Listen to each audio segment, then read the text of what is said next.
TTP दहशतगर्दी, TTP दहशतगर्दी।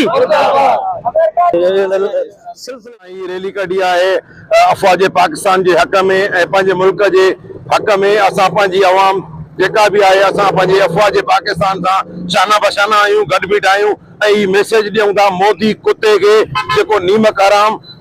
जो असा नीमक हराम है अफगानी इन अफगानी नीमक हरामन के चूं था पी मोदी का पुछो तो पी जो असा असर किया तो विफिल जी जहाज गण भी न पिया अचन केतरा किरिया उनके बुधाइण चाहियूं था तो उनका यो पुछन सबक हासिल कन पाकिस्तान लाए जेकॾहिं उन्हनि ॿीहर मेरी खई अफगानिन तो उन्हनि खे बि इन खां वधीक जेका कड़ो जवाब ॾींदासीं। पेट्रोल जे तरफ़ां रैली कढी है अफगानिस्तान के खिलाफ अफगानी कुत्तनि खे ॿुधाइण चाहियूं था तव्हां नमक हराम आहियो तव्हांखे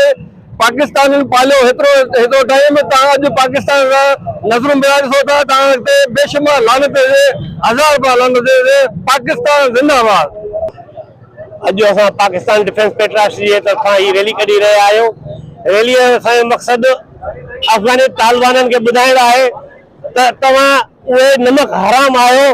जिन खे असां 40 सालनि ताईं पंहिंजे मुल्क में पनाह ॾिनीसीं तव्हांखे खारायोसीं। अॼु तव्हां इंडिया जे चवण ते इसराइल जे चवण ते पाकिस्तान सां माड अटकाए रहिया आहियो। असां तव्हांखे वाज़िब करणु चाहियूं था त सोचो सम्झो तव्हां पंहिंजे हुन पीउ खां पुछो मोदीअ खां जेको परवीन ते धमकियूं ॾिए पियो पियो पाकिस्तान ते कब्ज़े करण लाइ जेको आहे ख्वाब ॾिसे पियो पियो आख़िर में उन जेको असर थियो पूरी दुनिया ॾिठो। अॼु असांजी फौज खे सुपर पावर अमेरिका बि मञी रहियो आहे पर तव्हां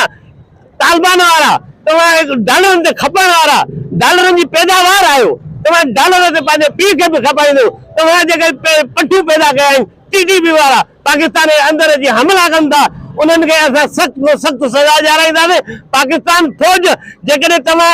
उन्हनि खे बाज़ न कयो त पाकिस्तान आर्मी अफगानिस्तान जे अंदर पूरो हक़ रखे थी हमलो करण जी हींअर भी पाकिस्तान आर्मी 32 किलोमीटर अफगानिस्तान जे अंदर तव्हांजे अफगानिस्तान ते कब्ज़ो करे चुकी आहे पर अॼु बि वक़्तु अथव त सोचो पंहिंजे टीटीपी दहशतगर्दनि खे लगाम ॾियो वरना सबक तव्हांखे सिखणो पवंदो। तव्हांखे पनाह ॾियण वारा बि असां हुआसीं बचाइण वारा बि असां हुआसीं रूस खां बि असां बचायासीं अमेरिका खां बि असां बचायासीं पर असां तव्हांखे कोई बि न बचाईंदो। पाकिस्तान